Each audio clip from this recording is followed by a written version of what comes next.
మకర రాశి వారు సూర్య భగవానుడి యొక్క ఆశీస్సులు ఎలా పొందాలో ఈ వీడియోలో సవివరంగా సంపూర్ణంగా తెలుసుకుందాం. మకర రాశిలో ఏ నక్షత్రాలు వస్తాయనగా ఉత్తరాషాఢ నక్షత్రంలోని 2, 3, 4 పాదాలు, శ్రవణ నక్షత్రంలోని 4 పాదాలు, ధనిష్టా నక్షత్రంలోని 1, 2 పాదములు కలిపితే మకర రాశి. చాలామందికి పుట్టినటువంటి కాల సమయంలో డేటా బర్త్లో లేనటువంటి కారణం వలన పేరు యొక్క మొదటి అక్షరాన్ని అనుసరిస్తూ ఆ రాశిని తెలుసుకునే ప్రయత్నం అవుతుంది. అవి ఏ అక్షరాలు ఒకసారి పరిశీలన చేద్దాం. బో, జా, జీ, జూ, జే, జో, ఘ, గా, గి అక్షరాల వరకు మకర రాశి జాతకులే. మకర రాశి యొక్క అధిపతి శని భగవానుడు.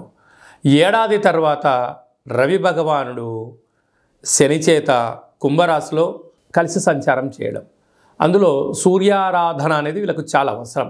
ఎందుకనగా వీరి యొక్క మనస్సు చాలా సున్నితమైంది, ఆరోగ్యము కూడా చాలా సున్నితంగా ఉంటుంది. కొద్దిపాటి ఎండ పెరిగినా, కొద్దిపాటి వర్షాకాలం పడ్డా, చలికాలంలో అయినా శరీరం తట్టుకునే పరిస్థితి ఉండదు. కనుక వీరు తప్పకుండా ప్రతిరోజు సూర్యారాధన చేయడం వలన కంటి సమస్యలు, వెన్నెముక సమస్యలు, నరాల బలహీనత, స్కిన్ డిసీజ్ లాంటివి తొలగిపోతాయి. కనుక ప్రతిరోజు సూర్య నమస్కారం చేయడం, ప్రతిరోజు ఇంత వాకింగ్ చేయడము, ప్రతిరోజు ఆసనాలు వేయడం, ప్రతిరోజు ముద్రలు వేయడం వలన మనోధైర్యం కలిగి ఏలనాటి శని యొక్క చివరార్ధ సంచార స్థితిలో ఉంటున్నారు కనుక ధైర్యం, ఆరోగ్యం, ఐశ్వర్యం, ఆనందం వీరు సొంతం అవుతుంది. కనుక భగవంతుడి దయ వల్ల మీకు ఉచితంగా వచ్చేటువంటి డి విటమిన్ని మీరు ఫ్రీగా పొందగలిగితే మీకన్నా అదృష్టవంతులు లేరు అని చెప్పి మీరు గమనించగలగాలి.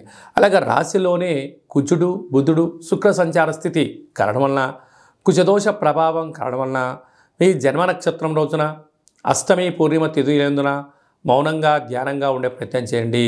తొందరపాటు నిర్ణయాలకు ఇది సరైన సమయం కాదు. ధనావాకు కుటుంబ స్థానంలో రవి శనుల సంచార స్థితి ఏడాది తర్వాత ఉంటుంది కనుక ధనపరమైన చిక్కులు పొంచి ఉన్నాయి. దయచేసి అప్పులు ఇవ్వద్దు, అప్పులు తెచ్చుకోవద్దు. అన్నదమ్ములతో, అక్కాచెల్లెలతో ప్రేమపూర్వకంగా ఆధ్యాత్మికంగా ఉండే ప్రయత్నం చేయండి. అర్ధాష్టమ గురువు కారణం వలన చదువు విషయంలో, ఉద్యోగ విషయంలో, వ్యాపార విషయంలో తొందరపాటు నిర్ణయాలకి ఇది సరైన సమయం కాదు అని చెప్పి గమనించాలి.